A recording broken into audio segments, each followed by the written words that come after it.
Өзбекстан әрқилы пайдалы қазылмалардың резервлеріне бай мемлекет есапланады. Мағлұматларға қарағанда Менделеевтің периодлық системасындағы элементтердің 90% елімізде бар болып, олардың көпшілігі өзлестіріліп, санатқа енгізілмекте. Президентіміздің 2018 жыл 26 декабрдегі Өзбекстан Республикасы геология тарауы қызметкерлері күнін белгілеу хақындағы нызамы тикарында апрель айының бірінші екшембісі геологлар күні етіп белгіленді. Сәне мүнәсебетіменен Нукс кәншілік институтында іләш өлкеместірілді. Әрбір мемлекеттің рауажлануы белгілі бір дәрежеде оның жеріндегі қазылма байлықтарына да байланыслы.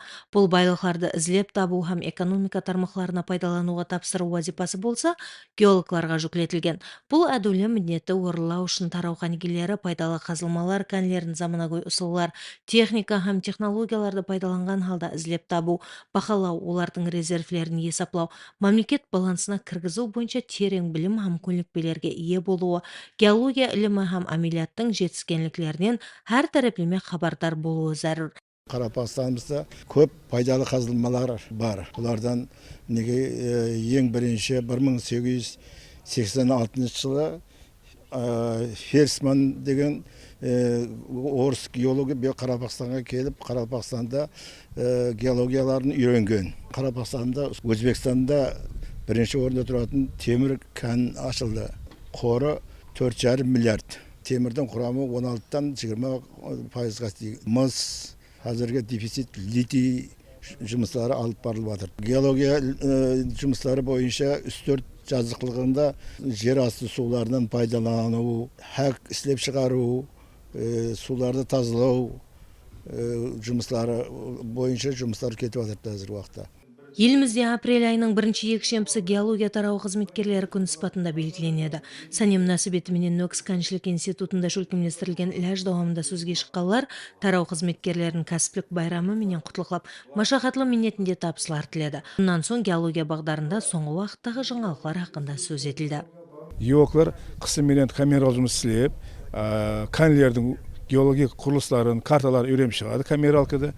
Һәм сол бәрді күн жылғаннан бастап далаға шығып зерттейді дала жағдайында. Сол үшін әр апрель айының бірінші қала күні геология күні белгіленген. Белгілі кәнлерді, геология құрылыстарды карта сызып, күзге шекен бұлардың мағлұматтарын беріп, есабаттарын беріп, қорларын белгілеп береміз. Әлбетте бұның барлығын зерттеуде геологтардың үлесі үлкен. Олар күннің суығы, күн ысысы һәм басқа да қиын жағдайда жұмыс істеп, дала шариғатында мемлекетімізге керекті болған пайдалы қазылмаларды белгілеп береді. Һәм олардың рауажландыруға өздері ұсынысын білдіреді.